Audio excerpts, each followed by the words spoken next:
Capítulo 2.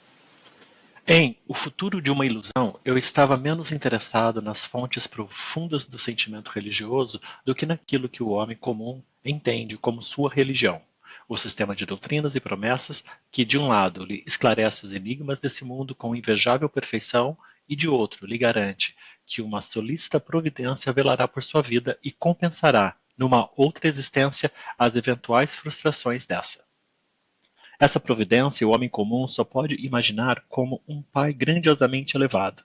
Apenas um ser assim é capaz de conhecer as necessidades da criatura humana, de ceder a seus rogos e ser apaziguado por seu arrependimento. Tudo isso é tão claramente infantil, tão alheio à realidade, que, para alguém de atitude humanitária, é doloroso pensar que a grande maioria dos mortais nunca se porá acima dessa concepção de vida. Ainda mais vergonhoso é constatar que um bom número de contemporâneos, embora percebendo como é insustentável essa religião, procuram defendê-la palmo a palmo numa lamentável retirada. Quase nos juntaríamos às fileiras de crentes para lembrar a advertência: não invoquem o santo nome do Senhor em vão. Aos filósofos que acreditam salvar o Deus da religião substituindo-o por um princípio impessoal, espectralmente abstrato. Se alguns dos maiores espíritos de tempos passados fizeram o mesmo, não se pode invocá-los nesse ponto. Sabemos por que tinham que fazê-lo. Voltemos ao homem comum e à sua religião, a única que deveria ter esse nome.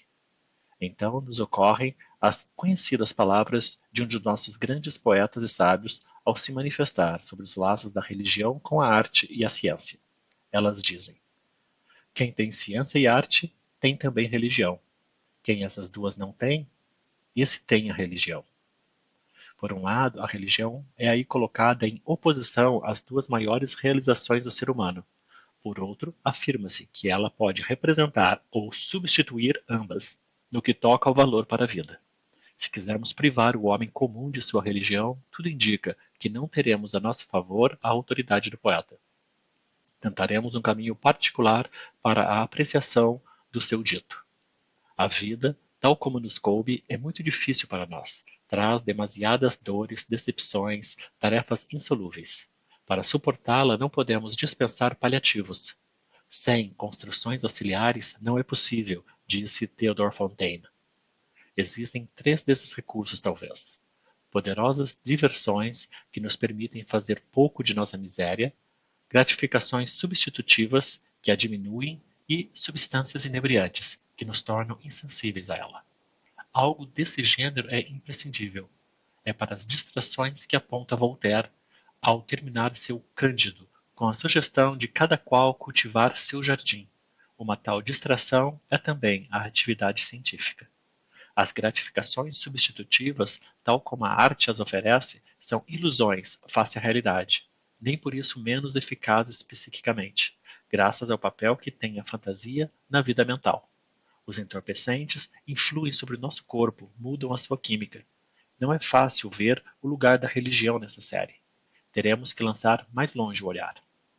A questão da finalidade da vida humana já foi posta inúmeras vezes. Jamais encontrou resposta satisfatória, e talvez não a tenha sequer. Muitos dos que a puseram acrescentaram: se a vida não tiver finalidade, perderá qualquer valor. Mas esta ameaça nada altera. Parece, isto sim, que temos o direito de rejeitar a questão. O seu pressuposto parece ser aquela humana soberba de que já conhecemos tantos exemplos.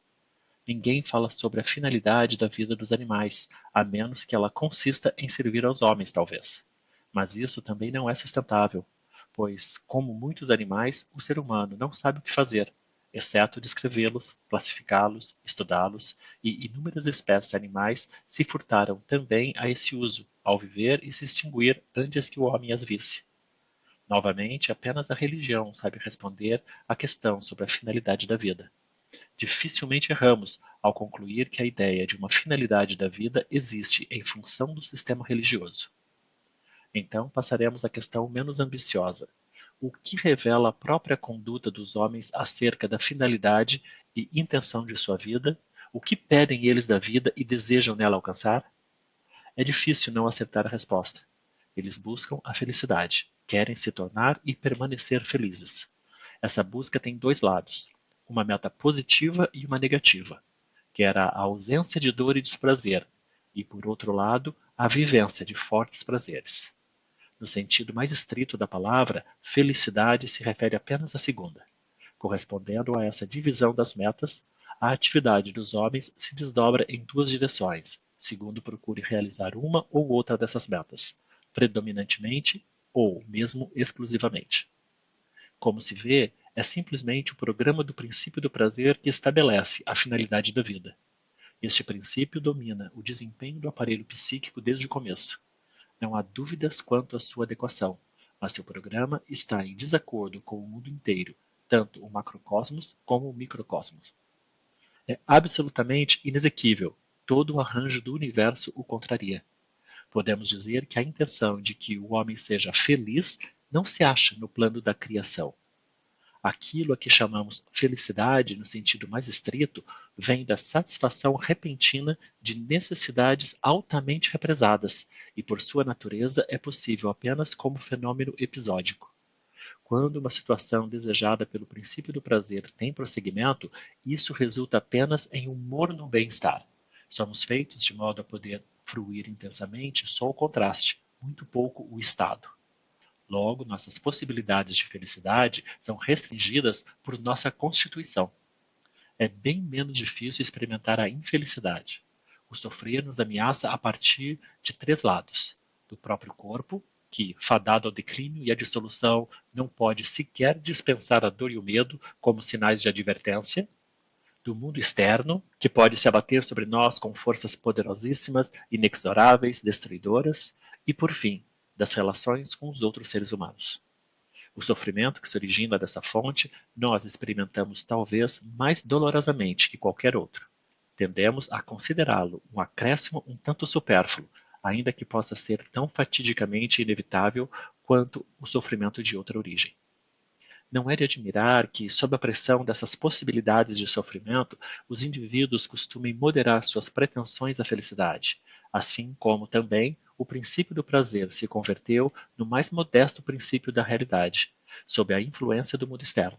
Se alguém se dá por feliz ao escapar à desgraça e sobreviver ao tormento, se em geral a tarefa de evitar o sofrer impele para o segundo plano a de conquistar o prazer. A reflexão ensina que podemos tentar a solução dessa tarefa por caminhos bem diferentes. Todos eles foram recomendados pelas escolas de sabedoria de vida e foram trilhados pelos homens. A satisfação irrestrita de todas as necessidades se apresenta como a maneira mais tentadora de conduzir a vida, mas significa pôr o gozo à frente da cautela, trazendo logo o seu próprio castigo. Os outros métodos, dos quais evitar o desprazer é a intenção predominante, se diferenciam conforme a fonte de desprazer a que mais dirigem a atenção. Alguns são extremos, outros moderados. Alguns são unilaterais e outros atacam vários pontos simultaneamente. O deliberado isolamento, o afastamento dos demais, é a salvaguarda mais disponível contra o sofrimento que pode resultar das relações humanas. Compreende-se, a felicidade que se pode alcançar por essa via é a da quietude. Contra o temido mundo externo, o indivíduo só pode se defender por algum tipo de distanciamento, querendo realizar sozinho essa tarefa. É verdade que existe outro caminho melhor, enquanto membro da comunidade humana e com o auxílio da técnica oriunda da ciência, proceder ao ataque à natureza, submetendo-a à vontade humana. Então se trabalha com todos para a felicidade de todos. Mas os métodos mais interessantes para prevenir o sofrimento são aqueles que tentam influir no próprio organismo, pois todo sofrimento é apenas sensação, existe somente na medida em que o sentimos, e nós o sentimos em virtude de certos arranjos de nosso organismo. O método mais cru, mas também mais eficaz de exercer tal influência é o químico, a intoxicação. Não creio que alguém penetre inteiramente no seu mecanismo, mas é fato que há substâncias de fora do corpo que, uma vez presentes no sangue e nos tecidos, produzem em nós sensações imediatas de prazer, e também mudam de tal forma as condições de nossa sensibilidade que nos tornamos incapazes de acolher impulsos desprazerosos. Os dois efeitos não só acontecem ao mesmo tempo, mas parecem intimamente ligados. Mas deve haver na química de nosso corpo substâncias que realizam algo semelhante, pois conhecemos ao menos um estado patológico, a mania, em que se produz esse comportamento análogo à embriaguez, sem ter havido ingestão de estupefaciente. Além disso, nossa vida psíquica normal mostra oscilações entre uma maior ou menor dificuldade de experimentar prazer, paralelamente às quais há uma receptividade acentuada ou diminuída ao desprazer. É muito lamentável que esse lado tóxico dos processos psíquicos tenha até agora escapado à exploração científica. O serviço dos narcóticos na luta pela felicidade e no afastamento da miséria é tão valorizado como benefício que tanto indivíduos como povos lhes reservaram um sólido lugar em sua economia libidinal. A eles se deve não só o ganho imediato de prazer, mas também uma parcela muito desejada de independência em relação ao mundo externo. Sabe-se que com a ajuda do afasta a tristeza, podemos nos subtrair à pressão da realidade a qualquer momento e encontrar refúgio no mundo próprio que tenha melhores condições de sensibilidade. É notório que justamente essa característica dos entorpecentes determina também o seu perigo e nocividade. Em algumas circunstâncias, eles são culpados pelo desperdício de grandes quantidades de energia que poderiam ser usadas na melhoria da sorte humana. Mas a complicada estrutura de nosso aparelho psíquico também admite um bom número de outras influências. Do mesmo modo que a satisfação de instintos é felicidade, torna-se causa de muito sofrer se o mundo exterior nos deixa à míngua, recusando-se a nos saciar as carências. Então é possível esperar que, agindo sobre esses impulsos instintuais, fiquemos livres de uma parte do sofrer. Esse tipo de defesa contra o sofrimento já não lida com o aparelho sensorial, busca dominar as fontes internas das necessidades. De modo extremo, isso ocorre ao se liquidar os instintos, como prega a sabedoria do Oriente e como praticam os yogis. Tendo-se conseguido isso, também qualquer outra atividade foi abandonada e a vida sacrificada. E novamente se adquiriu, por outro meio, apenas a felicidade da quietude. Segue-se o mesmo caminho quando os objetivos são mais moderados, ao se procurar apenas o governo dos instintos. Então governam as instâncias psíquicas mais elevadas que se submeteram ao princípio da realidade. Com isso, o propósito da satisfação não é absolutamente abandonado. Uma certa proteção contra o sofrer é alcançada, pois a não satisfação dos instintos subjugados não é sentida tão dolorosamente como a dos não inibidos. Em troca, há uma inegável diminuição das potencialidades de fruição. A sensação de felicidade ao satisfazer o impulso instintual selvagem, não domado pelo eu, é incomparavelmente mais forte do que a obtida ao saciar um instinto domesticado. O caráter irresistível dos impulsos perversos, talvez o fascínio mesmo do que é proibido, tem aqui uma explicação econômica. Outra técnica de afastar o sofrimento recorre aos deslocamentos da libido que nosso aparelho psíquico permite, através dos quais sua função ganha muito em flexibilidade. A tarefa consiste em deslocar de tal forma as metas dos instintos que eles não podem ser atingidos pela frustração a partir do mundo externo. A sublimação dos instintos empresta aqui sua ajuda. O melhor resultado é obtido quando se consegue elevar suficientemente o ganho de prazer a partir das fontes de trabalho psíquico e intelectual. Então, o destino não pode fazer muito contra o indivíduo. A satisfação desse gênero, como a alegria do artista no criar, ao dar corpo às suas fantasias, a alegria do pesquisador na solução de problemas e na apreensão da verdade, tem uma qualidade especial, que um dia poderemos caracterizar metapsicologicamente. Agora podemos dizer apenas, de modo figurado, que ela nos parece mais fina e elevada, mas a sua intensidade é amortecida, comparada à satisfação de impulsos instintuais grosseiros e primários. Ela não nos abala fisicamente. A fraqueza desse método, porém, está em não ser de aplicação geral, no fato de poucos lhe terem acesso. Ele pressupõe talentos e disposições especiais que não se acham presentes em medida eficaz. Também, a esses poucos, ele não pode assegurar completa proteção do sofrimento, não lhes proporciona um escudo impenetrável aos dardos do destino e costuma falhar quando o próprio corpo é a fonte do sofrer. Se já nesse procedimento é nítida a intenção de tornar-se independente do mundo exterior, buscando suas satisfações em processos internos, psíquicos, as mesmas características surgem mais fortemente no próximo. Nele, o vínculo com a realidade é ainda mais frouxo.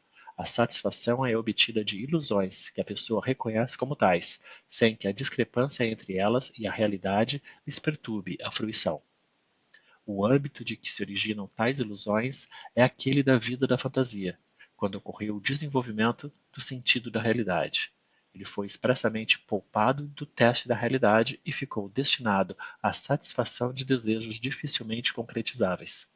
Entre essas satisfações pela fantasia se destaca a fruição de obras de arte, que por intermédio do artista se torna acessível também aos que não são eles mesmos criadores.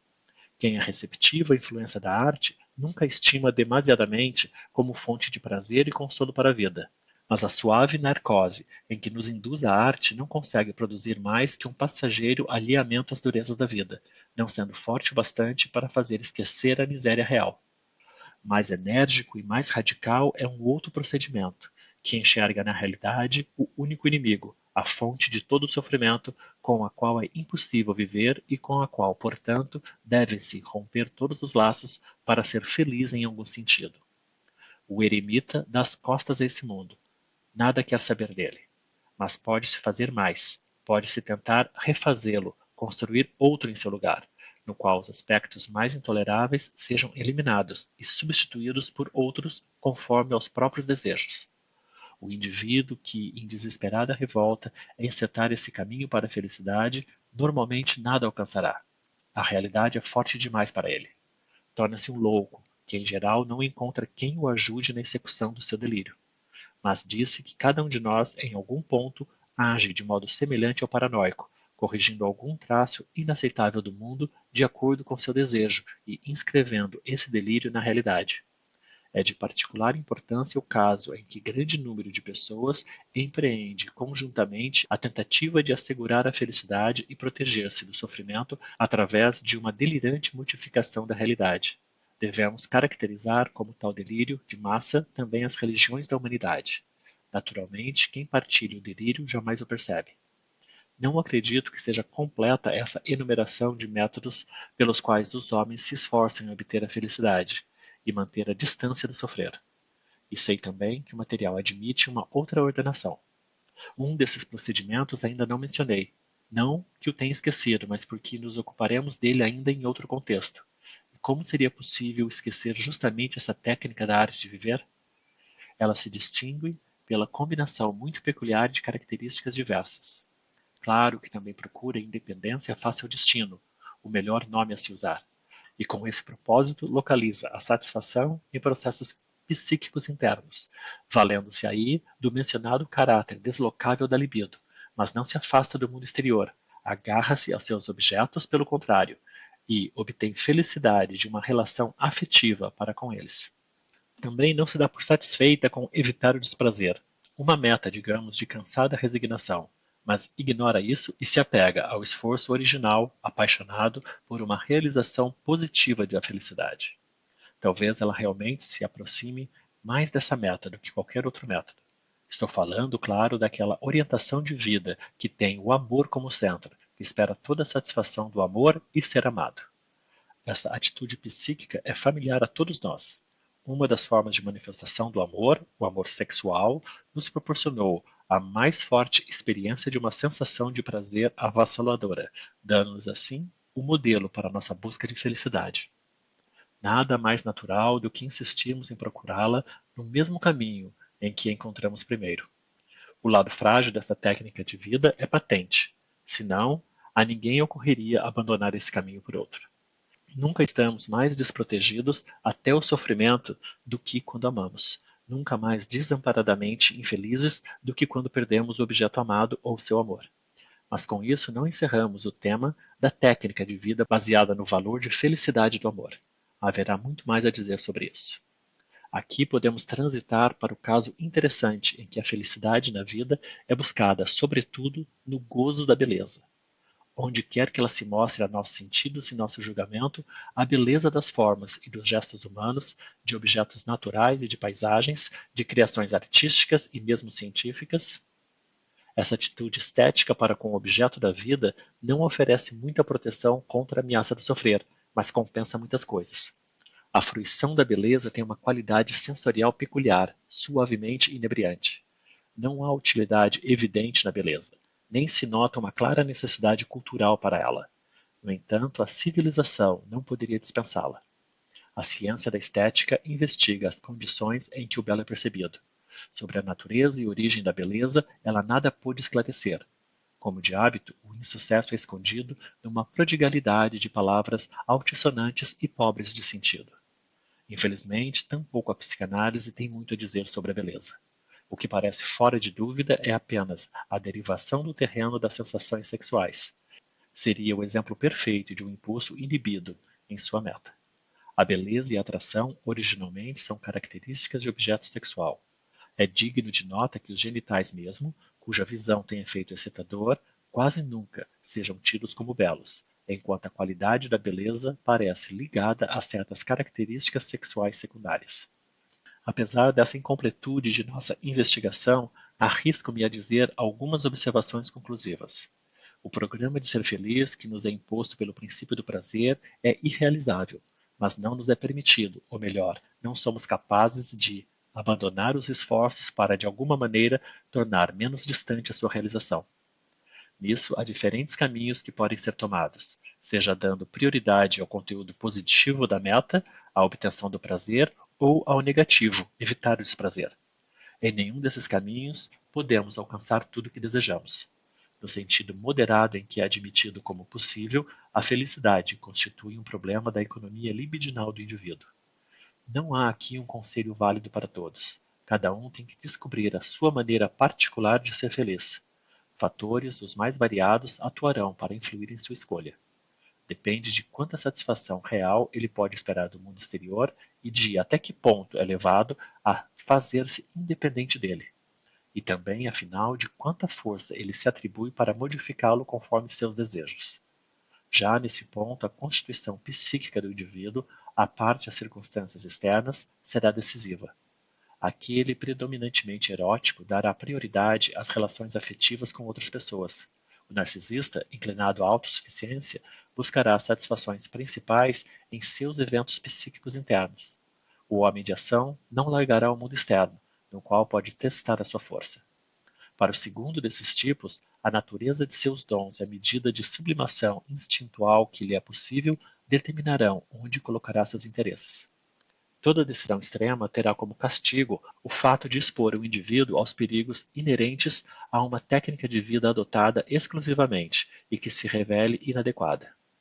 Assim como o negociante cauteloso evita imobilizar todo o seu capital numa só coisa, também a sabedoria aconselhará talvez a não esperar toda a satisfação de uma única tendência.